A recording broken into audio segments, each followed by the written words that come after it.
Emma was a freshman at the University of Oregon, thrilled to finally have some independence. She moved into a century-old hostel on the edge of campus, a place students nicknamed the Hollow House for reasons no one could explain. It was cheap, slightly creepy, and rumored to have a few ghost stories. Emma dismissed the tales, chalking them up to campus lore. Her room was small but cozy, with a single window overlooking a dense thicket of trees. The first night passed uneventfully, save for the odd creak of floorboards and the faint sound of pipes groaning, typical for an old building. By the third night, Emma noticed something strange. Her window, which she always kept latched, was slightly ajar when she woke up. Thinking she might have forgotten to lock it, she secured it again. Emma opened the door. Her blood ran cold. How did it know her name? She grabbed her phone and turned on the flashlight, scanning the room. The sound stopped. Shaking it off as a nightmare, she tried to sleep, but her dreams were filled with shadowy figures standing at her window. The next day, she told her friend Lucy about the experience. Lucy, always the skeptic, laughed it off. "You're just psyching yourself out. That hostel is ancient. It's probably just wind through the cracks or something."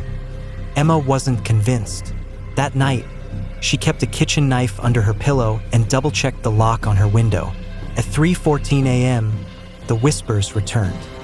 "Emma, let me in." She bolted upright and stared at the window. This time, she saw it. A faint silhouette on the other side of the glass. It was too dark to make out any features, but the figure seemed to be staring at her. Trembling, Emma grabbed the knife and slowly approached the window. The figure didn't move. Summoning all her courage, she threw open the curtain. There was nothing there. Heart pounding, she backed away and sat on the bed.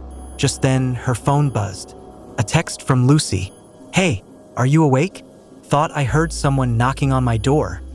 Emma's hands trembled as she typed back, "I think someone's outside. Be careful."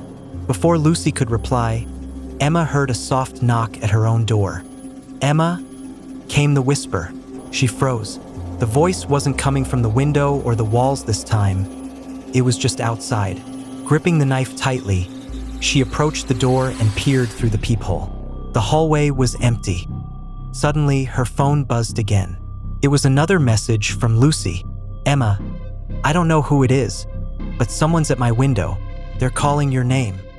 Emma's blood ran cold. She turned back to the window, heart racing. Slowly, the curtain began to move, as if someone were behind it. Summoning every ounce of courage, Emma yanked the curtain back, only to find Lucy's lifeless face pressed against the glass, her eyes wide with terror. Behind her, a shadowy figure grinned and whispered, "Thank you for letting me in." The window latch clicked open on its own, and the room went dark. The next morning, Emma's room was empty. Both she and Lucy were gone, their beds neatly made. The only trace of them was a single, chilling message scratched into the wall. "Always leave the window closed."